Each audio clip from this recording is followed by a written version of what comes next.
Welcome to another edition of the Still Unnamed podcast. Maybe we can talk about that. I'm here today with Neil Strauss sitting at his kitchen table in beautiful Malibu. This is Malibu, isn't it? This is Malibu. Still Malibu. It must be North Malibu.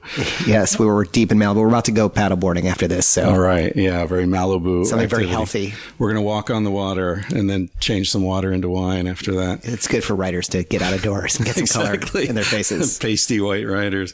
Yeah. For those of you who don't know who Neil Strauss is, he's most famous, I think, for The Game, right? The super mega huge bestseller that looks like the Bible, interestingly. Did all editions look like the Bible? Or was that a later thing? No, all the U.S. ones, and we actually got it printed where they print Bibles, and 5 places rejected it as sacrilegious at first. Right. And the funny thing is, at Barnes & Noble, I was doing a signing there, and they said, this is the second most stolen book in the chain, so it's kept behind the counter in most Barnes & Nobles. I said, what's the number one best-selling book? And can you guess what it is? Most stolen book. Yeah, the number one most stolen book, sorry. Yes. Number one most stolen book. It must have something to do with erectile dysfunction, or it's close. It's the Bible. So why do people steal the Bible? Just go to a motel. Right. I thought it was so funny when they get to the part that says "Those shall not steal." They must be like, "Oh shit." What did I do? Yeah. What have I done? Oh, Lord, forgive me.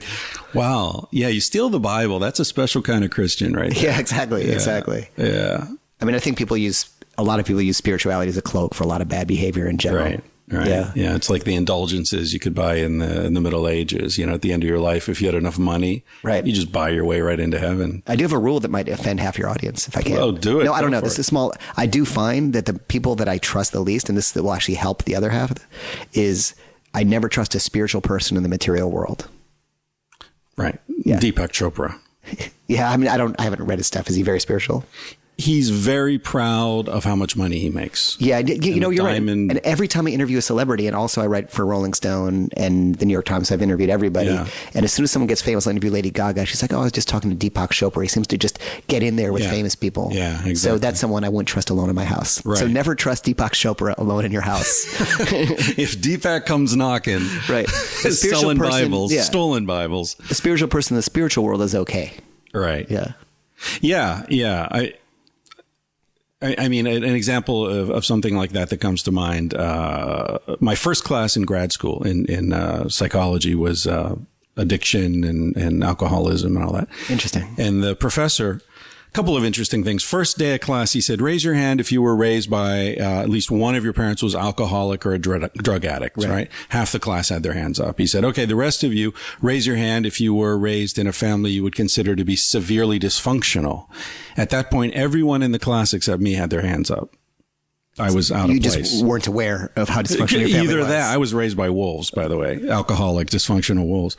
No, either I'm completely unself-aware or that explains why I'm not a clinical psychologist. Right. Yeah. Right? Or I mean, so do you think your family was highly functional?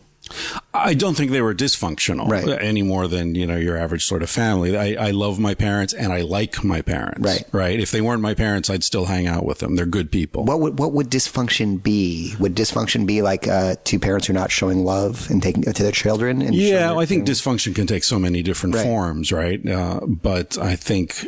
Because I'll tell you this, I would not have raised my hand in that class. Right. But now, based on everything I've learned, I think almost every family is dysfunctional on some level. It's like perfection. You can't be perfect. And every family fucks up their kids in some ways that they play out now. And I've kind of come to realize, and I'm curious, I'm curious about this about you. I'm not going to flip the whole interview. This is what happens when you interview an interviewer, by the way. Yeah, exactly. And bullshit a bullshitter. Yeah. Never do it. But because, everything that I do that I think I just do naturally, I've learned comes from some way in the way I'm raised. Right. Well, everything I thought was an original thought or original path in life, so different than the way I was raised, turns out to be completely programmed by that. So for you, I'm just curious, your parents were together?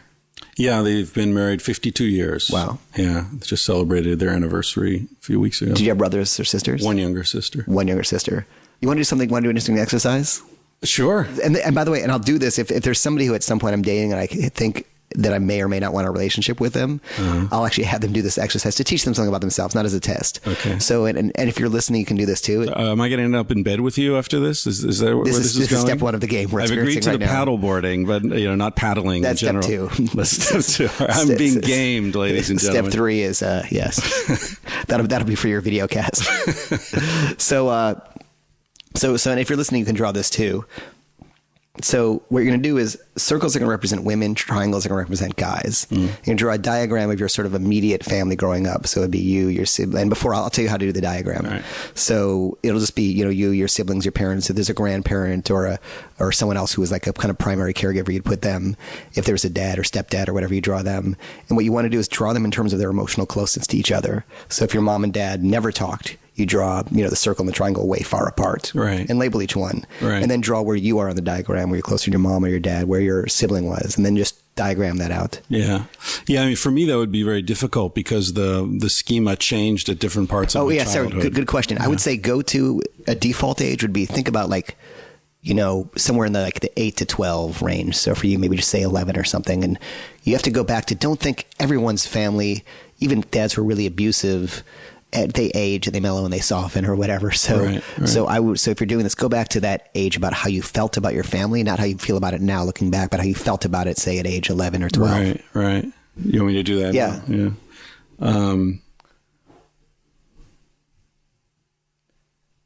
I'll narrate. I'm watching you draw.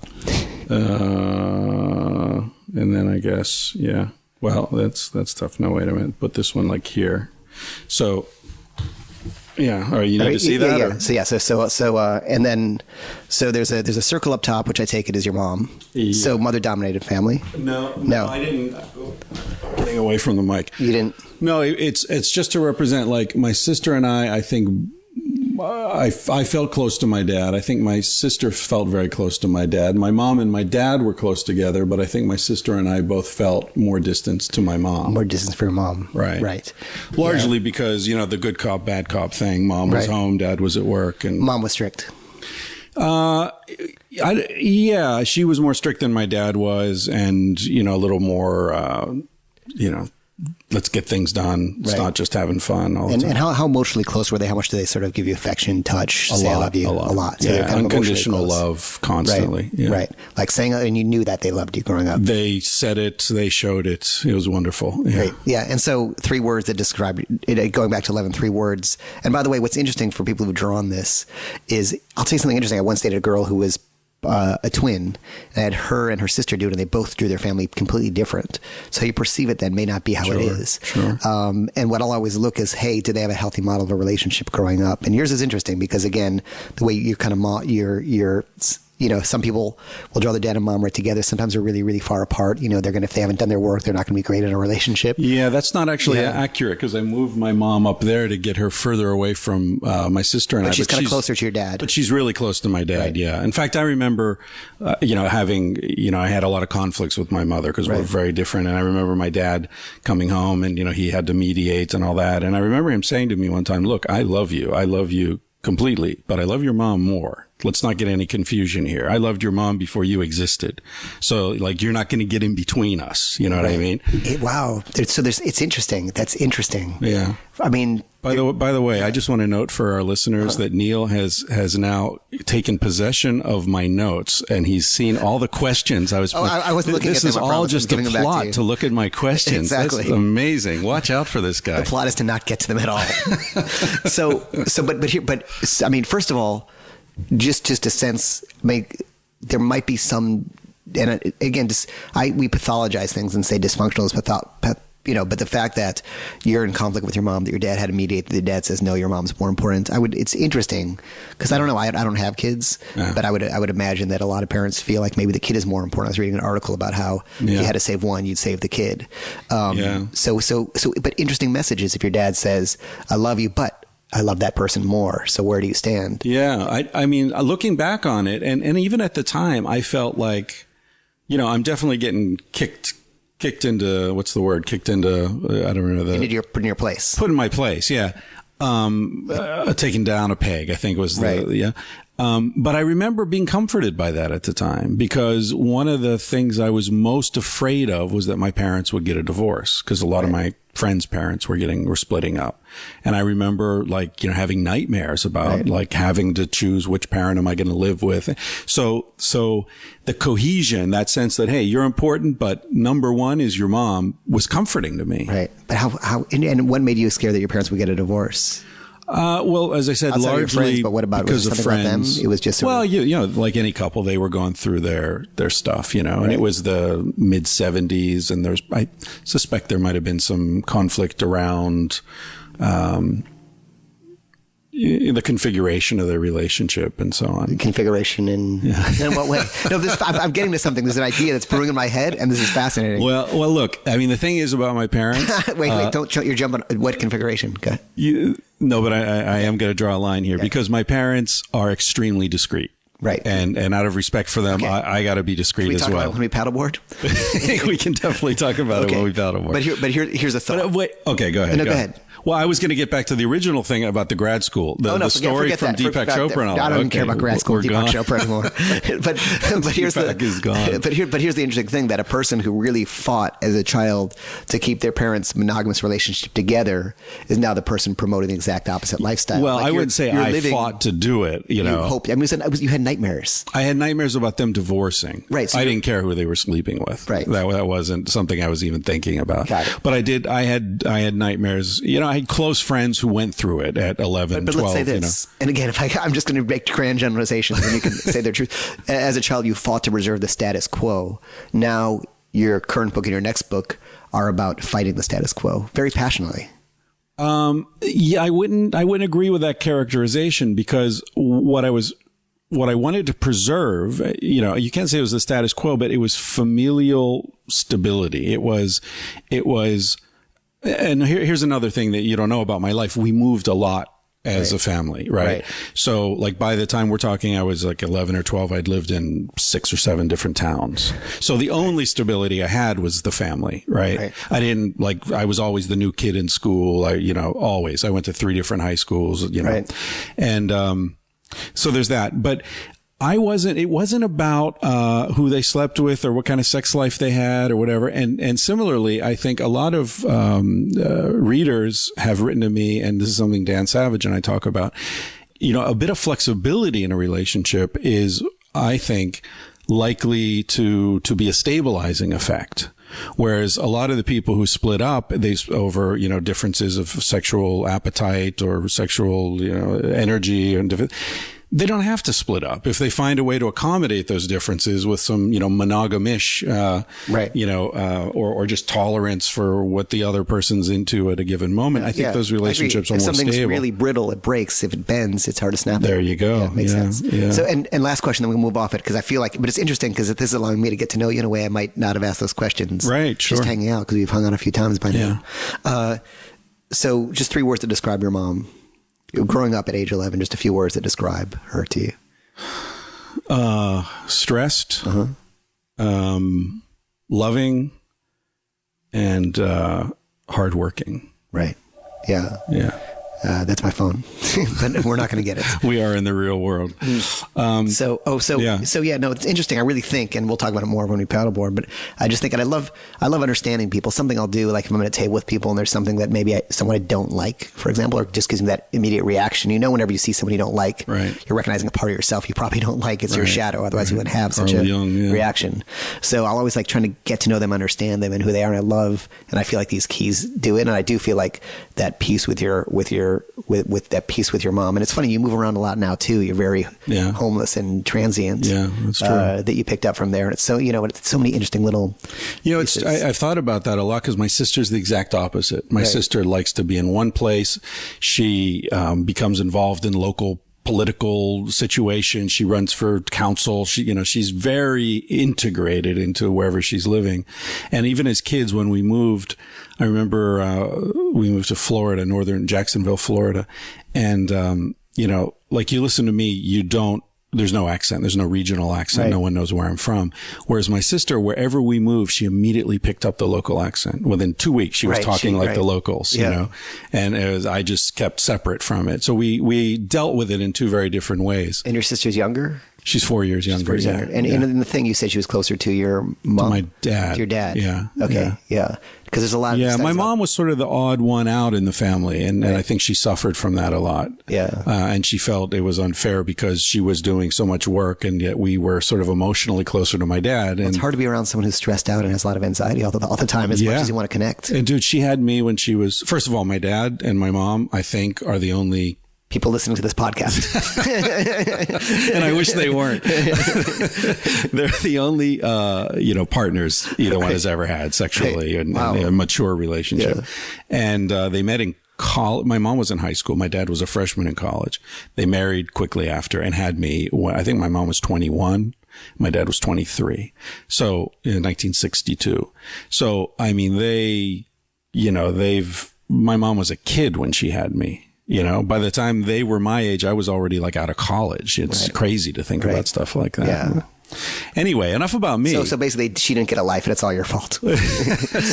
Exactly. Well, I hope they're both living vicariously through me a little bit. Yeah. I think they do. Which is nice. They all do at some point. Yeah. I mean, it's true. I mean, my parents, when I was writing and really wanted to be a writer, they kind of cut me off because they really wanted me to do something sensible. That would really? Oh. And really, I didn't talk to them for an entire summer and had to, pay for everything and where did you get grow a job. up? I grew up in Chicago. But now they're like, of course, the biggest fans and readers, and that's okay. Like I even if they have the wrong strategies, I felt like their intentions were the best. That's important. Yeah. There's not anger over that, and I'm pleased for that because it allowed me to, just being starving in New York, I slept on like a sheet on the ground. I couldn't even afford a mattress. Really? Like it's pretty rough. But if I didn't do that, there's no way I'd be, have written all these books and articles.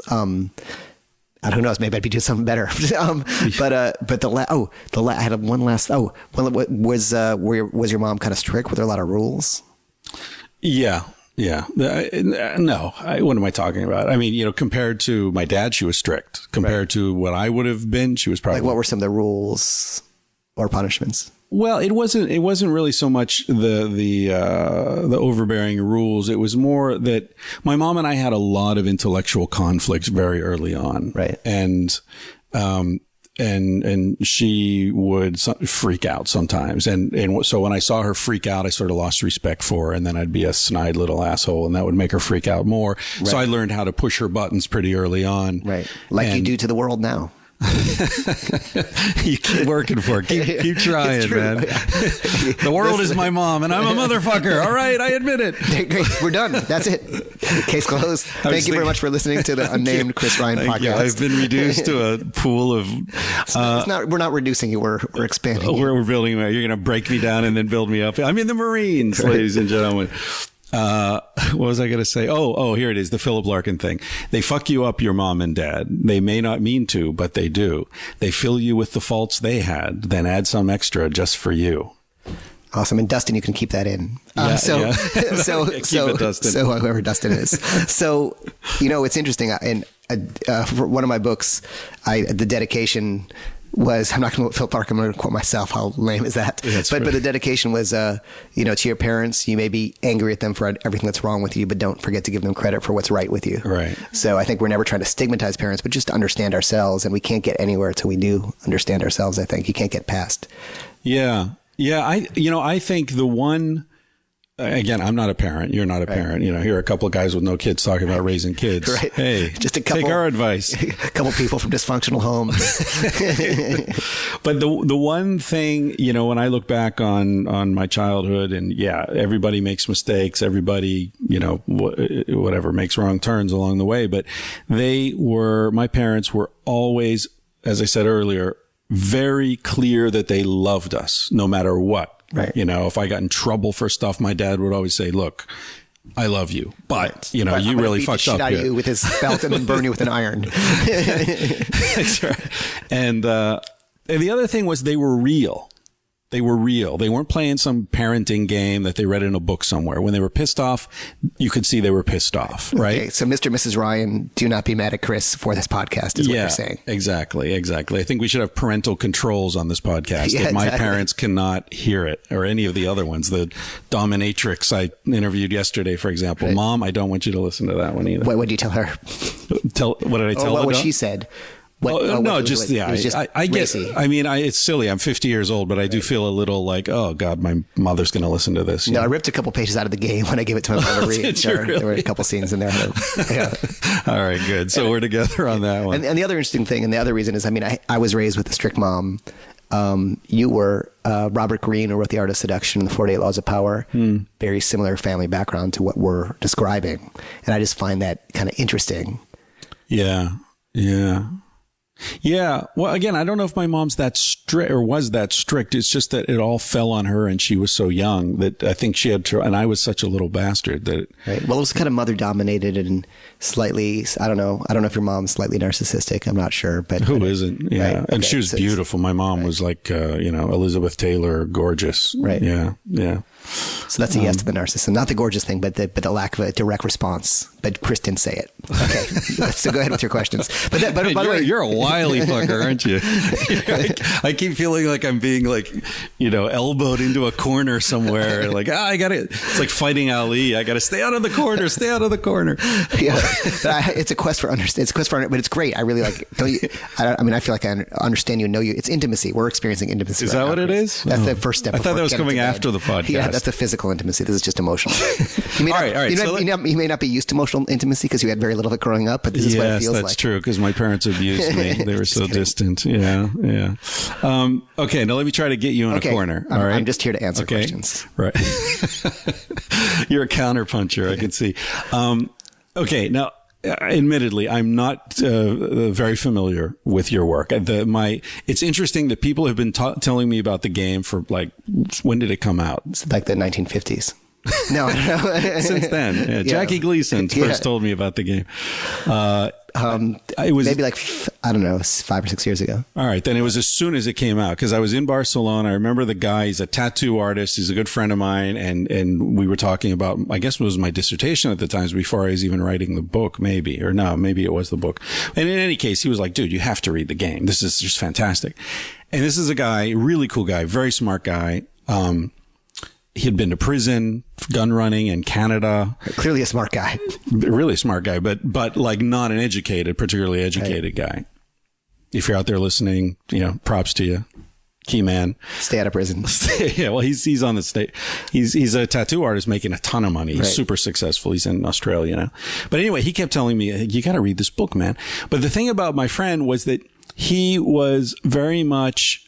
He was a seeker. He was looking for answers. He was looking for someone who could show him how to live, because I think of his upbringing, and his father was like a treasure hunter or something. It was this bizarre family situation. And what I knew about the game was that it's essentially about manipulating women to get them into bed. So that turned me off completely. That's the opposite of what I want to think about, right? So what do you say to people who say, you're full of shit. All you're about is teaching losers how to get laid. And, it's not helping the world. It's not helping them, because then they don't know how to, manage a relationship afterwards. I like how you couched it as if it's not you saying that. It's not me. Just someone else. If someone were to say you're a total asshole, how would you respond to that? And I guess what I usually find is there's two kinds of people, those who read the book and those who haven't read the book. Right. And those who haven't read the book have a very, skewed perspective of it, which is okay because it's not what the book is. And I think I gave it to you when you were here the other day, right? Yeah. Okay. And first of all, the book to me is a story. And I read little pieces of it, and I really liked at the end you actually addressed this. At the very end, you say, "Just skip ahead. You're one of those." I'm just one read of the last page of the book. Yeah, exactly. So how does it end? And even the beginning, it begins with the guy who's the greatest pickup artist in the world about to commit suicide over a woman. So this is not an advocacy book, right? And to me, if someone said, "Hey, what's the book about?" I'd say it's about male insecurity. Right. And to me, the book was sort of it's really my story. It's my journey to sort of even though I didn't know it at the time, searching for self-esteem. And hey, at that time, Still a little bit now. But no, at that time, it was sort of like, what's the best way to kind of heal my self-esteem if this beautiful woman's willing to be naked in bed with me? I must have something going for me. At this point, you'd had like half a dozen New York Times bestsellers. You know. Let me tell you, at this point, I was able to have a career by having no social life or sex life. Okay. And believe me, like I tried. I did a book with Motley Crue, right? And the whole reason I did the book is I wanted to be backstage at a freaking Motley Crue show. Like I knew I would have sex then, right? So I would go backstage. I'd grab all the backstage passes, and I'd go around kind of giving it to the kind of hot women in the audience, and then they'd say thank you. And then they'd walk away, and I'd be like, "Well, when's the sex supposed to happen?" Right. And literally, I went on tour with Motley Crue and did not have sex. So those girls or even were going backstage and screwing Motley Crue. Yeah, or just going backstage, and most, I think most of Motley Crue is in relationships at that point. Oh, okay. Like, or with really jealous people who would call them right after the show to make sure they weren't having sex with anyone. So just being a famous author and having all this access to rich and famous people and great Hollywood parties, that wasn't doing it for you?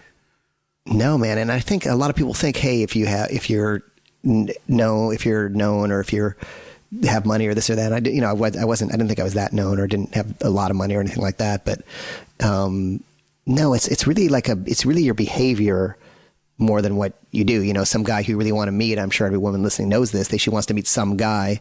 He's a total douchebag, or he's just lame, or he's just boring, or he's trying too hard, and all of a sudden you lose interest like that. Right. So I just didn't know it. I didn't get it. I could befriend women, but I couldn't get past that physical point. Like I would all day, all night. I would be waiting for a moment to kiss, and then I'd make that mad, desperate lunge, and I'd get the cheek turn, and then the words. It happens so often. There's an acronym for this in that pickup artist community. Just want to be friends. Yeah, let's just be friends. Yeah. LJBF. Yeah, the let's just be friends speech. Yeah.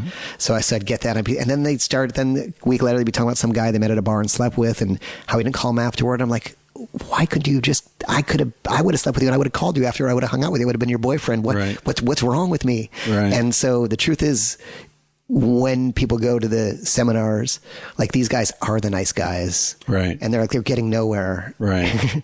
So I'm not sure if I answered the question, but for me, it's really a book about male insecurity, and I feel like I wrote it half for women so they could understand the way men think. Right. But go ahead. Right. Now, this is really unfair because I would prefer to have read the book before talking to you, just as I prefer the people who interview me have read the book before talking to me. I have like however many books I've written up on that shelf. Like you haven't read. It's cool. There's a lot to read. Yeah. But we just met a few days ago, right. and I wanted to jump on the opportunity to talk to you. I have a bone to pick with you about your book. My book. Okay. Okay, no, but here's a But what I was going to say. Okay, hold on. What I was going to say is that this is exactly the dynamic I get in a lot of interviews where the people who are most pissed off about Sex at Dawn are people who haven't read it. Yeah, exactly. Because they think they know what it's about, and then they read it and they're like, "Oh shit! Well, sorry, that's not actually what it is." Yeah. But what about the whole concept of negging and this? Isn't that about creating insecurity and leveraging a woman's insecurity? Again, let's just say it's a journalistic thing, right? Right. This isn't a thing you developed. You're interviewing guys who do this. Not just interview, but kind of went under their wings and then learned their stuff. Right.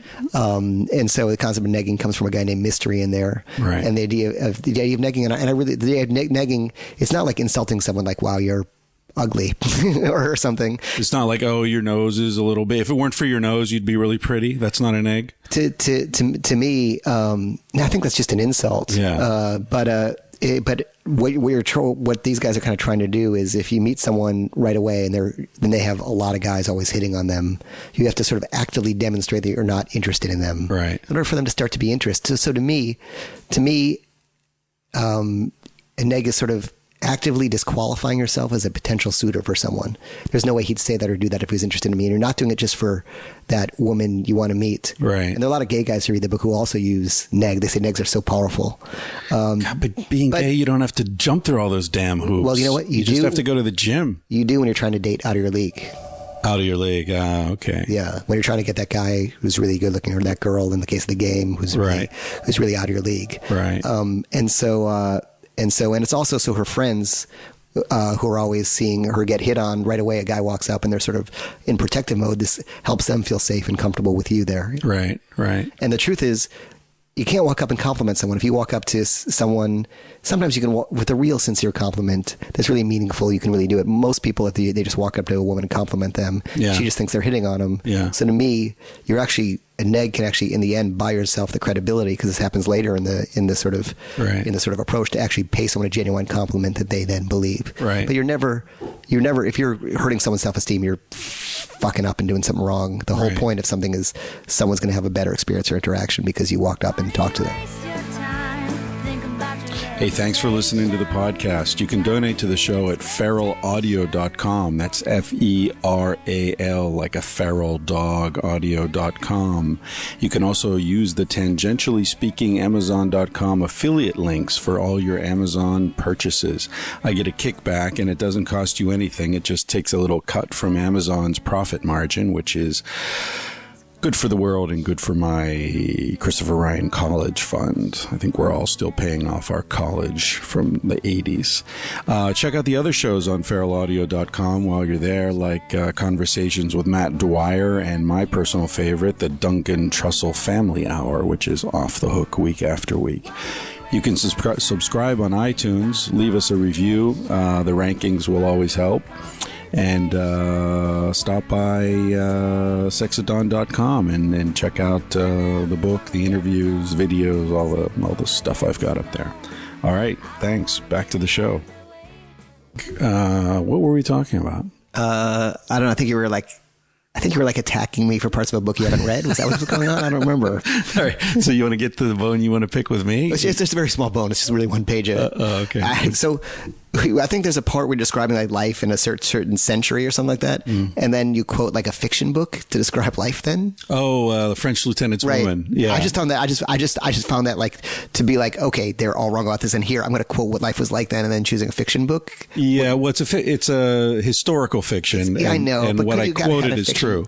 I love that book. I mean, it's a great book, but which I haven't read, but I assume it's a great book. Actually, I don't know what I'm talking about, but I'm sure it's a great book. But when I read that, I'm like, and again, we're like trying to make the argument here, and like, this is what life was like. Yeah. But then it was never really said, hey, this is a fiction book versus, I did that twice actually in the book. There was, that I can think of now. There was the French Lieutenant's Woman, and then there was another thing where I was talking about the guy who discovered the clitoris.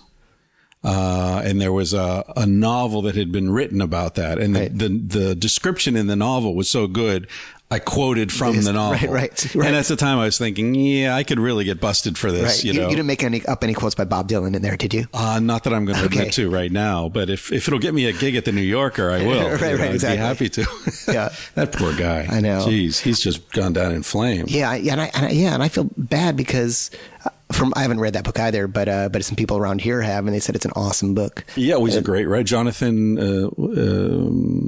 what's it, Lehman? Lehrer? Jonah Lehrer. Jonah Lehrer, yeah. I mean, he's obviously a very talented writer, but, and also, I mean, who doesn't copy and paste? I mean, I don't know how you do your research, but when I'm doing research, I get PDFs of all sorts of things I'm reading online. And then I do copy and paste from things, and I make a note, this is from New York Times article, blah, blah, blah.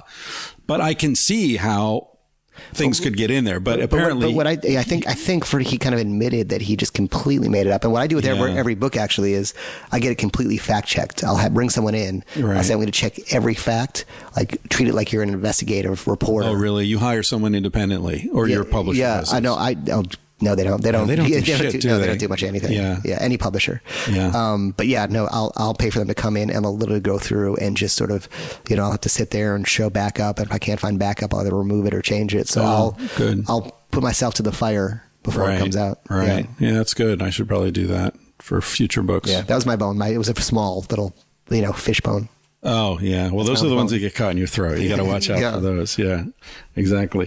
Yeah, maybe I should call the podcast Interviews with Authors Whose Books I Haven't Read. Yes, exactly. Yeah, that'd be kind of It's a little wordy. Yeah, that'd be kind of funny, though. Yeah. Have you ever read a book called Finite and Infinite Games? No, what's that? It's a wonderful little book written by a philosopher who's at NYU, I think, whose name I don't remember right now. Jonathan Carse, C-A-R-S-E. Basically, because you're so famous for the game, it reminded me of that book. What he says is there are two types of games. Like everything in life is a game, and there are two types of games. There are finite games, which are games which you're trying to win by ending the game. Right. And then there are infinite games where you're not trying to win, you're trying to keep the game going. Right.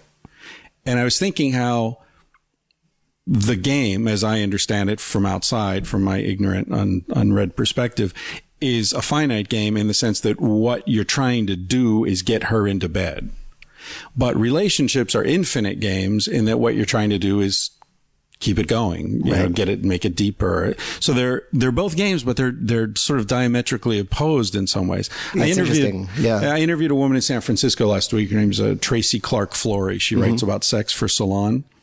And I mentioned that I was going to be seeing you down here. And she said, oh, the game. I first heard about that from a guy who used it on me successfessly. That's hilarious. Yeah, I mean, this when the game came out, and I was just thinking in the break that I'm like, why am I sitting here saying the negs are good or bad? I don't, you know, there's some stuff good in there, there's some stuff bad in there.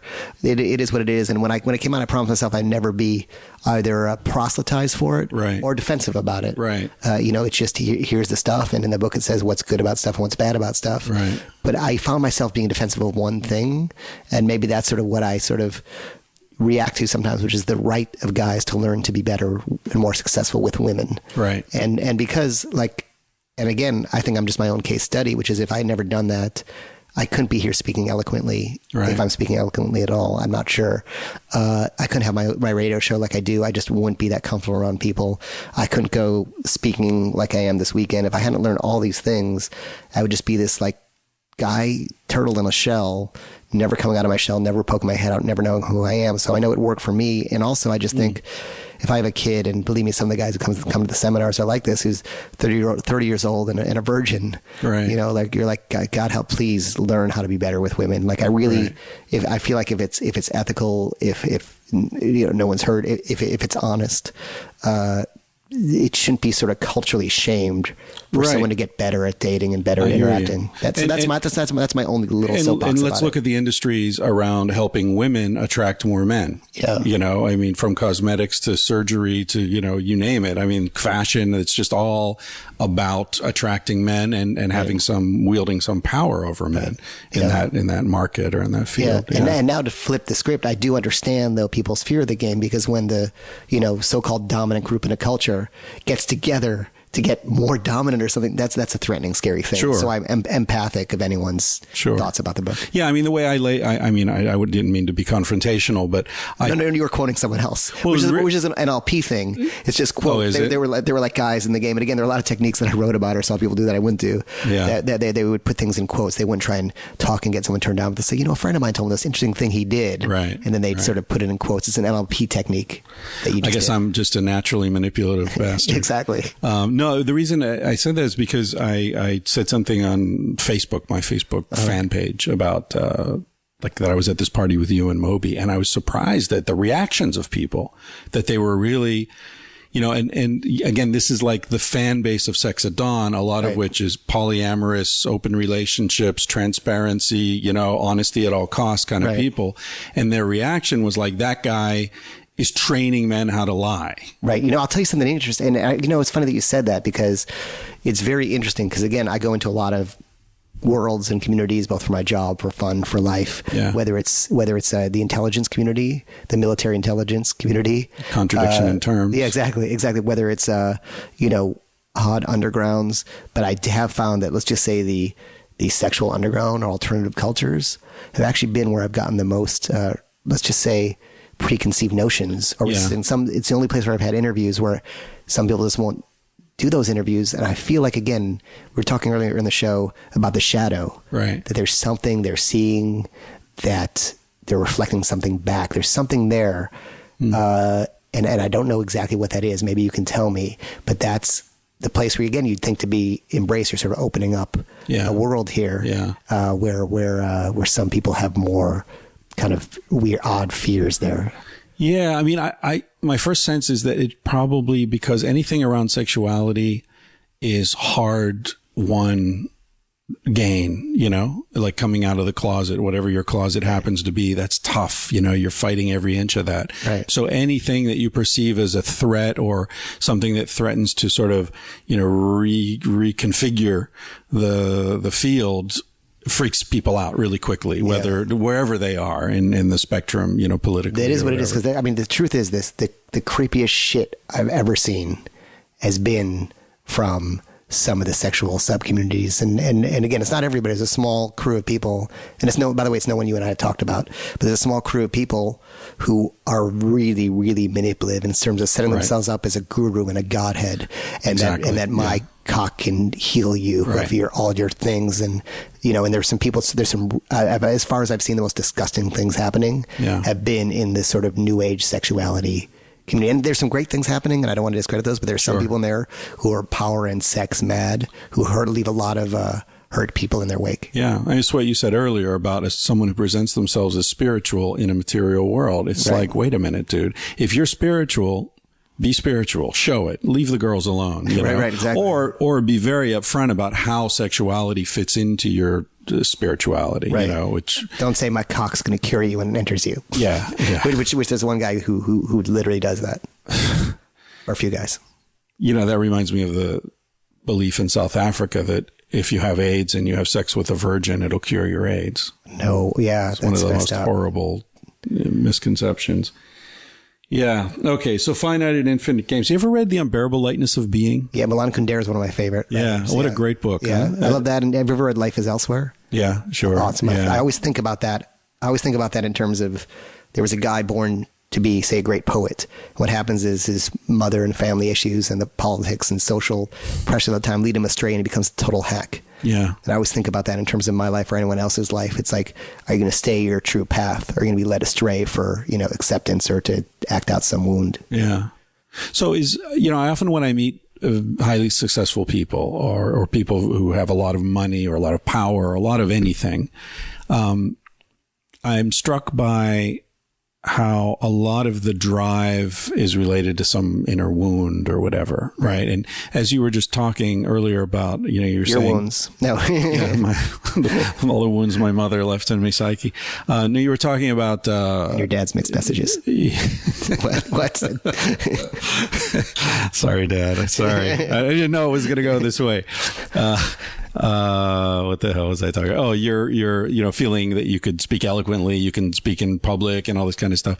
If I understood you correctly, you're saying that a lot of this self-confidence came about when you were researching the game. Yeah, so we're talking 5-6 years ago. In fact, if you look up, I think there's online a Charlie Rose appearance that I did when I was writing for the New York Times. And I just watched it and it's just so embarrassing. Like I just see that guy and like he just can't get a word in edgewise and he's not. Charlie can't? No, me. Sorry. Oh, he's overwhelming. No, it wasn't he. Yeah. But with this one, if I look at myself then, I look at myself now, it's a completely different person. Oh, okay. Because you were just dominated by Charlie Rose. And then there were 3 other guests on the show at the same time. Oh, okay. And I just didn't make a good showing for myself. But I'm the same way. I mean, I never have trouble talking, but I don't like fighting to get a word in. It's like if they need to be heard more than I do, let him talk. And if he wants to hear me, he'll talk to me. I've got a friend who's talking about dysfunctional parenting. His mother, always says to him, honey, why can't you be more like Charlie Rose? Oh my God, that's funny. What would Charlie Rose do? But the thing is, when you do speak, and this is me when I speak on that show, I think just it's a good place to compare the difference. Yeah. When you speak, you're very learned, you're very eloquent, you're very articulate, you're very smart. I mean, all those intellectual debates with your mother have really paid off. Oh, thanks. Yeah, I feel. One thing that brings a tear to my eye is my mother always used to, when she got really upset, she would say, you kids, I don't know what I did to deserve such bad kids. You treat me like the salt of the earth. She got it backwards. Yeah. Well, no, yeah. I'll tell you something. I'll tell you, that's funny. I'll tell you something else, which is that a lot of people, myself included, who like functional parenting, and this is not about your mom at all, of course, if she's listening, is really about you're taking care of your kid's needs and your kid's emotions. When the kid has to start taking care of your emotions is when it becomes destructive. And I have found, and again, I'm not trying to pathologize or stigmatize any kinds of relationships, because we are what we are. There are many kinds of relations, but I do find that one commonality amongst people who don't fit well with monogamy is sometimes there's a point where they were really always taking care of their parents' needs. And so a relationship can feel, again, psychologically on a subconscious level, smothering. Again. Right. Yeah, that could definitely be.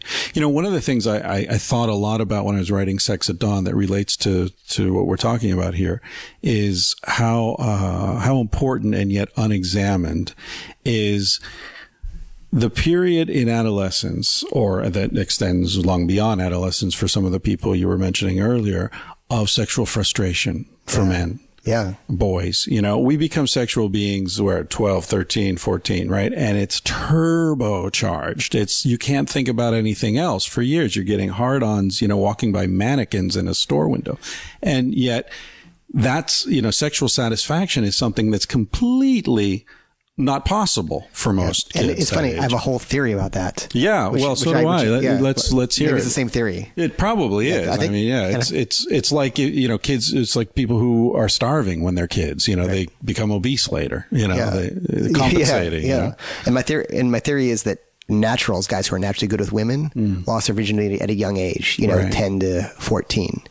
And guys who are uncomfortable around women, and it ends up being a lot of my students, let's say, and I ask them in seminars, lost their virginity at a later age generally, because what happens, exactly like you said, is you go through with this desire for sex and this wanting this thing so bad, and women have this key that will unlock you from this prison of virginity as a male that you're in, and to go through life for 5-6 years with all that desire, not able to, you just sort of get this, this awkwardness around 5-6 women. Really important, very formative years. Yeah. And I think for a lot of guys, that frustration curdles into a form of hatred and misogyny.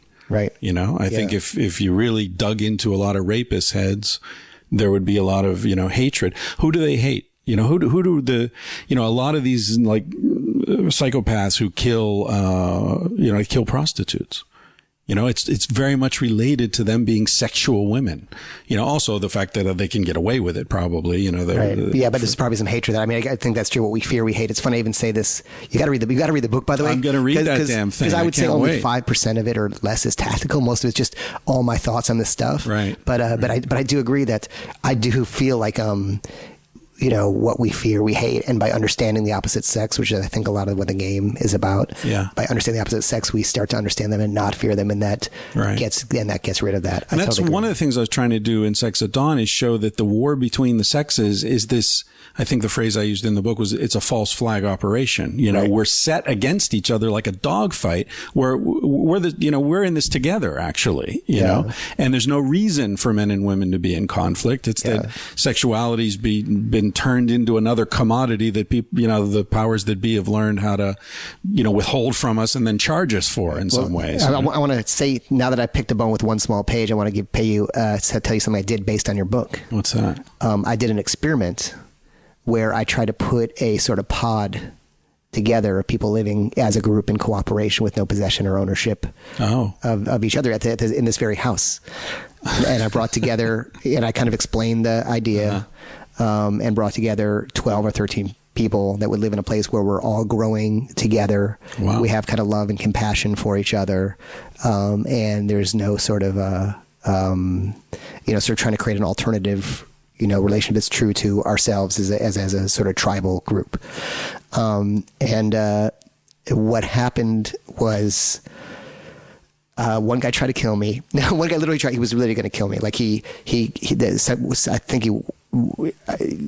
girl he was, I guess, two of the people, one person said, I really want to bring in this guy with it would be really great for him, the guy I used to be with. And I think he got really jealous of her connection to me. And so basically kind of what happened, though, very interesting. So I think it was 12 or 13 people at first.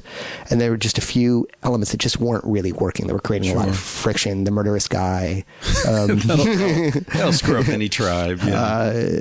I think there was sort of a girl with really, really a lot of kind of trauma and a lot of drugs. And we really worked together on psychology. We got to know each other, not just sort of sexually, but also on an intimate level, and worked on a lot of the childhood stuff and things like that. I brought in really cool people to train them in nonviolent communication and things like that. Right. And somatic experiencing, which is sort of releasing your trauma through your feelings and sensations. And we kind of boiled down to 8 people. So, and at that point, it was the last day, and we all actually decided to stay a little bit longer. It really worked. How many days in a nice was it? It was about like a bit over a week. Sounds like a reality show. It kind of should have been a reality show. It should have been. But what I wanted to say, because I've really been kind of questioning. I was really kind of questioning, like, what is the natural relationship style for me? Right. You know, like Reed Mahalko, who you had on the show, where you're friends with. I know him. Yeah. Yeah. You know, I like that date your own species thing. Right. And it's hard to tell what species you are. Yeah. And I'm sure a lot of people listening have gone through your sort of, you know, coming out feeling is saying, okay, for so long culture has told me to be like this, but I'm kind of feeling this, and everyone's kind of shaming it and stigmatizing and telling me it's wrong. But who am I and what's right for me? Yeah, and even thinking in terms of what's natural is so difficult. You know, as we say in the book, it's like asking what's the natural state of H2O. Yeah, you know, it can change. What's the temperature? What's the pressure? And that's the thing. The therapy community, and I'm really psyched to this is gonna be like a fucking 10-hour podcast, because I could talk about this stuff with you all day. And now we're getting to like the heart of some of the stuff we talked about. We can cut out that earlier stuff about my family. You're probably going to leave it in. Dustin.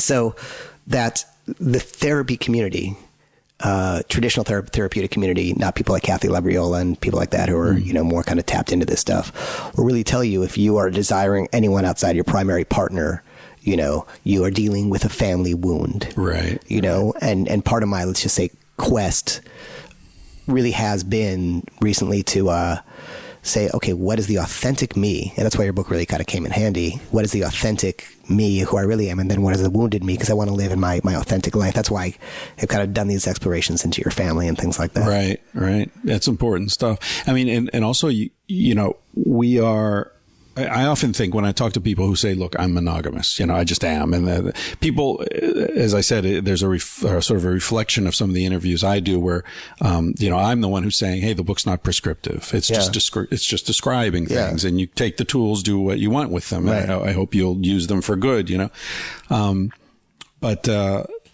You know, I often think at the beginning of the book, I talk about how what we consider the natural things to eat is so arbitrary and culturally defined. Oh, it's ridiculous, because now they're saying soy is bad. Like, after all this time saying soy is good, now soy is bad. Well, I don't know if you've seen, like, there's a lot of activity around farming insects now. Right. You know, as it becomes clear that cattle are producing all this methane and causing problems, greenhouse gases and all that. Anyway, so I often think, like, I'm very susceptible. I wish I weren't. I wish I was one of the, like, Anthony Bourdain, who can just, you know, go eat a warthog's asshole and not think about it. Right. I cannot do that. I'd have to be starving. I mean, even raw oyster, you saw me the other night with sushi. I don't like sushi. So, you know, I'm not going to be the guy who happily kills and cooks up a rat somewhere, you know. I wish I were, because I know it's purely arbitrary. See that book right there on my shelf, Emergency? That's what that was all about. I was that guy, and I learned how to do all that stuff. Oh, really? Yeah. Oh, like survivalist stuff? Yeah, I learned how to I was just sort of some, you know, person raised in a high rise in a city with no knowledge of that stuff, and I learned how to go off in the woods with nothing but a shirt on my knife, and a shirt on my knife, I sound like your mom now. I have nothing but a shirt on my back and a knife and a knife, and survive on my own for as long as I want. Because I got worried about, especially in the Bush years, you know, where this country was going. Yeah, well, that's probably why you're in Spain. Going there. Were you in Spain? What brought you to Spain? Well, you know, when Reagan basically was elected, I started planning my escape. And I was in college then. And, I've never really felt comfortable in American society. The values of American society and my values have never aligned, you know, since I was a little kid. My first and still probably deepest intellectual passion was studying Native American cultures. And I was like super into living in the woods and how to eat, you know, what was edible and what wasn't, and how to make snares to catch rabbits. That's cool. And, you know, I was living in suburban Pittsburgh, but I had like rabbit skins tanning in the backyard and a wigwam that I'd made out, you know, I like, took the bark off the trees, and, you know, I made my own moccasins and stuff. A redheaded, pale, like Indian kid sneaking around. Here's the truth. You know what's crazy though? Yeah. A lot of these things are illegal. It's illegal to set your own snares for animals. A lot of cities, it's illegal to actually capture rainwater. It's illegal to dry your clothes on the line. In a lot of places. Can you imagine that? Yeah. I mean, I used to come home from school. Here's an embarrassing confession. I used to come home from school, and this is like from 8 to 14. I would come home from school, take off all my clothes, and put on a loincloth that was made out of we had pink and purple bath towels. I'd fold it into thirds, put a belt around, and I would wear that no way till I went to school the next morning. That's all I wore. That's bare hilarious. ass. Right, little Christopher. Yeah. Not so little too. I mean, I remember I was like 14. You were 18. Yeah. I was 14, I remember. And I was upstairs reading Bury My Heart at Wounded Knee, or one of these books I read obsessively. And, still when I read, I sort of get into an altered state, as a lot of us do, and, or write, and, anyway, I was sort of tripping out on this book, and I went downstairs to get some water or something, and my parents were having a bridge party. It's your mom that says, stop talking about her. Yeah. And I walked through this living room full of people playing bridge, my parents' friends, and heard the whole everything go silent. And it wasn't until that moment that I realized I was wearing my loincloth walking through, That's hilarious. What do you think? What do you think you were searching for, like on a deeper level? Like, what do you think you were looking for, searching for? What did you need? You were missing something that you wanted to feel connected to. I felt and still feel. I mean, and if anyone ever wants to make a movie of my life or something, it'll be pornographic, of course. But the interesting part would be there's this big cycle, that I felt out of place. I felt born in the wrong place and time. Right. And that this sort of American Indian consciousness that I was reading about and thinking about all the time, not to be reductive, of course, there are many different cultures and different kinds of consciousness, but all sort of an animist, embedded in nature, not interested in material wealth so much as a more spiritual, psychological relationship with the world. All those sorts of things were much more in alignment with what I felt in my deepest being. Right. And so, that's why I left the States. You asked why I ended up in Spain. I mean, that's a very long story. I got robbed, actually, is why I was in Spain. I was in Spain on my way to Burma, and I got robbed my first night in Barcelona and ended up living there for 20 years. Wow. That's great. That changed your whole life. It did, yeah. And for the better in the end. For the better. I've been robbed twice successfly in my life, and both of those occasions made life much better for me. Wow. Yeah. So one hopes you get mugged in LA.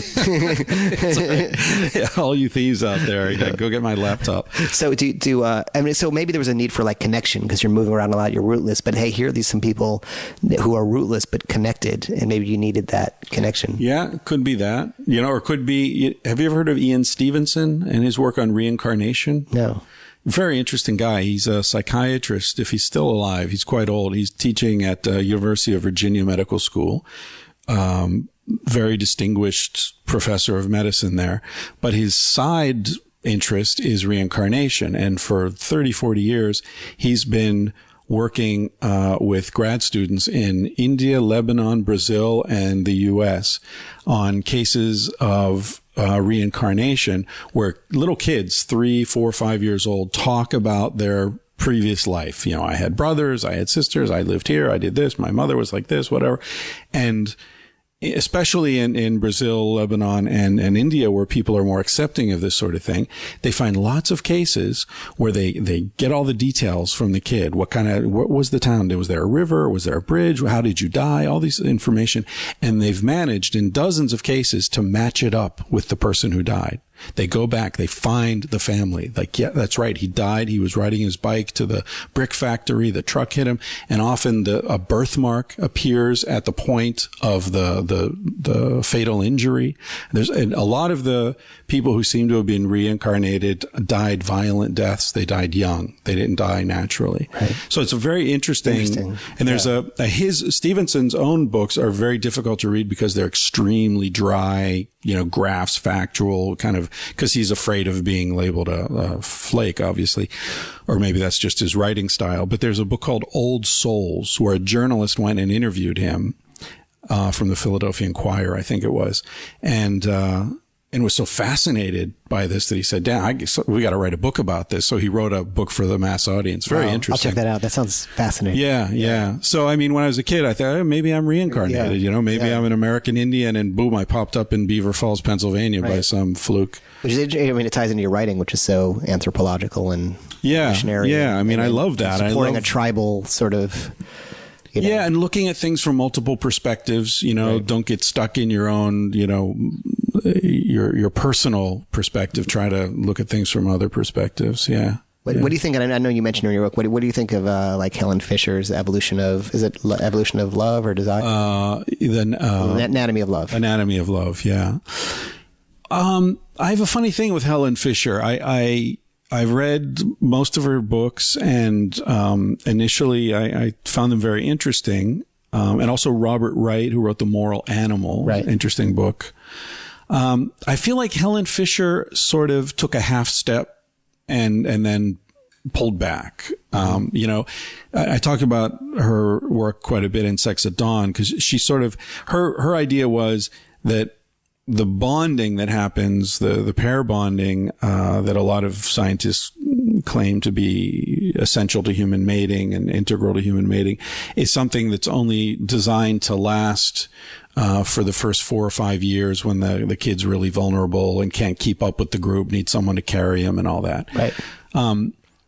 But I think she doesn't take the full step into understanding that the nature of the group consciousness, the nature of group integration in hunter-gatherer societies, where it's not always the mother who carries the kid, and the biological father is not necessarily even an important actor in all this, that, everybody's related. Everybody cares about one another. Right. I think, interestingly, my problem with a lot of the sort of strict evolutionary, genetic arguments is that they completely discount the nature and value of love. They think love is about who you're related to.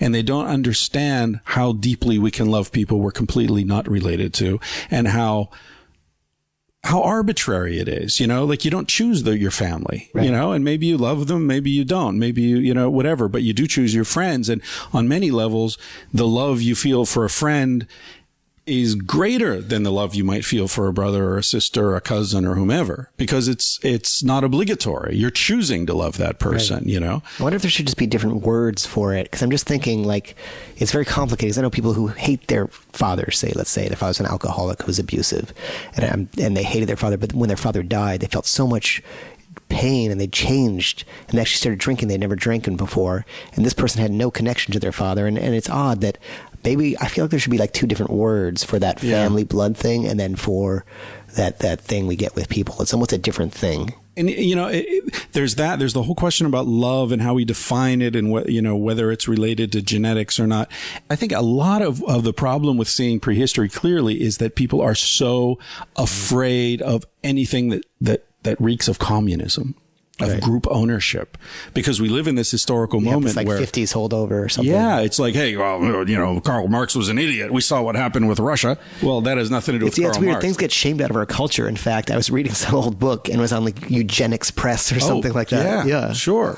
And here we are in this, triumphant moment where communism has been vanquished, and so any hint that that group ownership could have beneficial aspects is ridiculous, according to the powers that be, Steven Pinker and people like that. Yeah, it's odd, and one day probably democracy will be some shamed thing. Yeah. I did one of the, as long as we're talking, I did have one other like little bone, one thing that another fish bone, another small fish bone. But I did feel like you were too harsh on predecessors if you didn't agree with one of their points. Yeah. Did you read the hardback or the paperback? The hardback. Because in the paperback, there's a extended interview conversation I had with Dan Savage that they added into the paperback edition. And one of his questions to me was, what would you change if you were writing the book now? Right. And that's what I said. I would have been a lot less snarky and dismissive. Right. It was like, Darwin's an idiot. I would like to take a knife and plunge it into his heart and rip out his entrails and say, you are a fucking loser. You do not understand sex. It wasn't like that. Cool with Darwin. I respect Darwin. No, but even Darwin, sometimes it was there was sort of a tonal thing that I felt. And that was my only thing. Yeah, no, I agree with you. I agree. Yeah. I read it now and I'm like, dude, come on, calm down a little bit. And I want to be like that with every book I write. I want to feel like, oh, I messed that up. I can do it better. When I read a book, I'm like, oh my God, that was so much better than the most, that's so much better than what I'm doing now. That's my fear. I want to learn from each book. Yeah. Yeah. But the problem with that tonal thing is I've seen in your writing as well, just last night looking through the book, every page it dances. There's movement there, it draws you in from the tone, you're telling an exciting story and you're aware of that, it comes through in your voice. And the danger of that, of course, is that you can go overboard sometimes and, you're trying to be funny and you end up coming across like an asshole or, I'm speaking for myself, not you. So I would like to tone that down a little bit in future books without draining any of the vitality. Getting the life out of it. Yeah. Interesting. It's interesting to hear you. It's interesting. I see that now. That what it was sort of being like, this isn't going to be dry, like you were saying about that other that person's reincarnation books. Like, this is going to have life. It's going to be colloquial. We're going to pull examples from recent culture and things like that. Right. But the one thing I'll never do in a book is I actually will try to never make references to transient culture, because I just want my book in 20 years for someone to understand it and not have a footnote like, this is who Matthew McConaughey was or whatever. Like, I don't want to mention Matthew McConaughey. I always think like I wanted those to be, but I do feel like most examples you pulled colloquially were like kind of common things, but I see now with the goal, I get that now, that it was to be colloquial, to still be smart, to be erudite, to still be scholarly, but at the same time to speak like the language of people who wouldn't read those other books. Yeah, my father, who taught literature and was a professional writer for a long time, he always said to me, when you're writing, try to write like you're sitting at the bar with some friends telling a story about something you really care about. So, when I write, I get shit-faced first. No, I'm kidding. That's awesome. I was going to be impressed. No, just joking. But yeah, I thought about that with the references to current, and I think one of the difficulties that came about because of that is translations are difficult. The Japanese, like what the hell are they going to say? The Flintstones. I don't even know if they have Flintstones in Japan.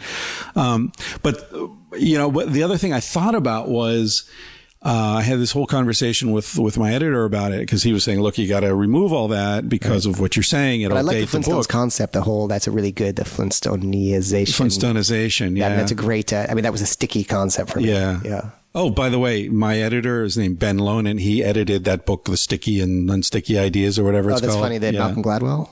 No, it's a different thing. No, it was a Stanford professor that he had worked with, and he convinced the guy to write a book, and that was Ben took that book to a publisher, and that's how he got into publishing. And I think Gladwell then wrote about it. But what I said to Ben was, look, I think physical books are on the way out. It's going to be all ebooks very soon. And so those things can be changed in the future. Right.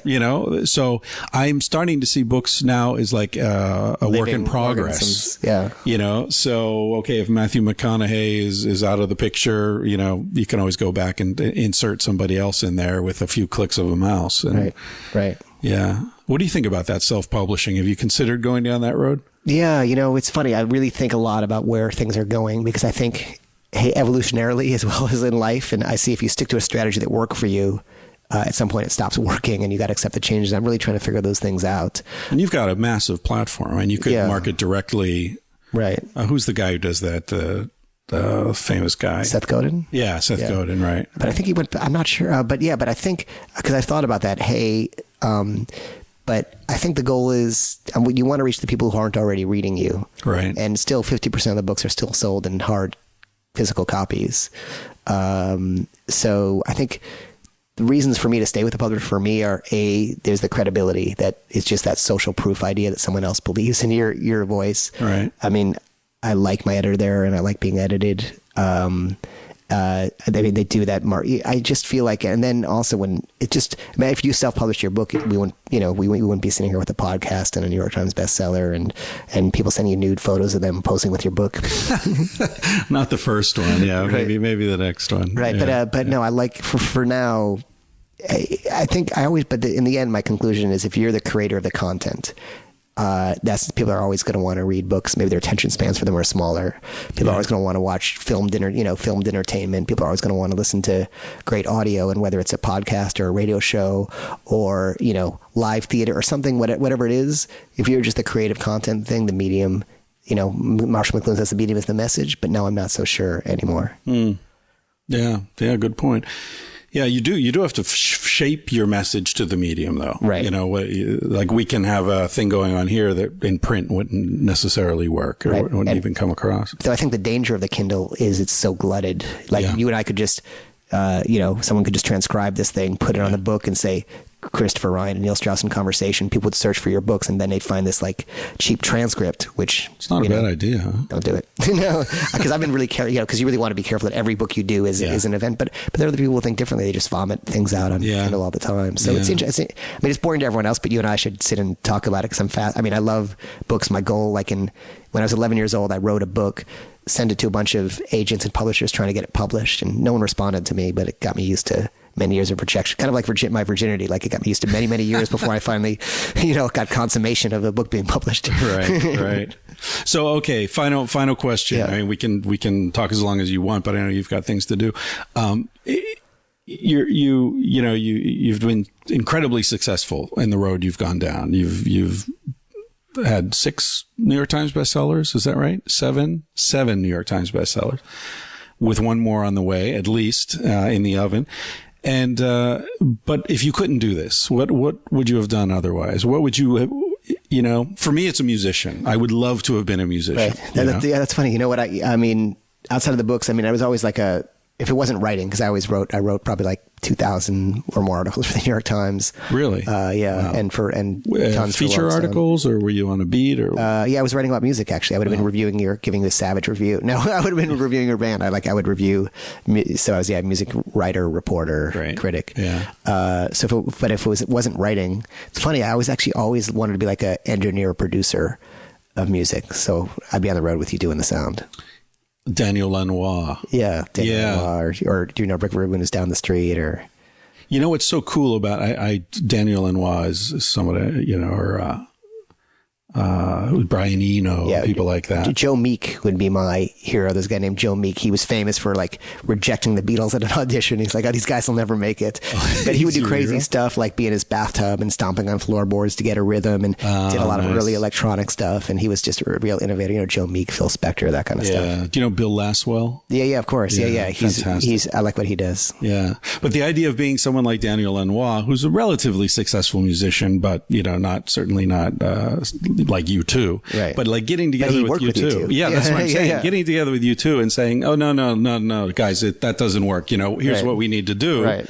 Having the balls to stand up with a group of mega stars and say, and command their respect and say, "Hey, here's the sound we need in this." To me, that is so fucking cool. It's so funny. I have a friend who did some production with U2, and he's in real life, he's a very shy, socially introverted person. He was telling me about his meeting with U2, and he was telling him exactly that. You got to do that wrong, and that hit was actually a piece of crap for these reasons. I'm like, how do you have the confidence to tell these guys things? But I think it's because they know, to go back to that, I love that 10,000 hours idea of Gladwell. Right. Like, when you're right, and everybody is looking for something, I want to be a better writer. If someone can tell me flaws in my writing and may help me be a better writer, right. I'll they're my best friend. They have to know their shit and they demonstrate it. But you're right. And that's why I said to you earlier, someone who tells you, hey, that doesn't work. Right. And you respect them. That's a diamond. Yeah. And they're right. You have the thought to see that they're right and they are right. I think that's another critic thing when I'm looking for people to work with or even kind of hire to help out. If someone can't admit when they're wrong, I feel like then they can't learn. Right. And they've got the balls to tell you when they think you're wrong. Yeah, exactly. Yeah. And you have the self-awareness and confidence to admit they're right. Right. And admit you're wrong. You're right. You're right. I'm wrong. Yes. Thanks a lot for doing this. I know you're very busy. It was fun. Let's get to the beach. Yeah. All right.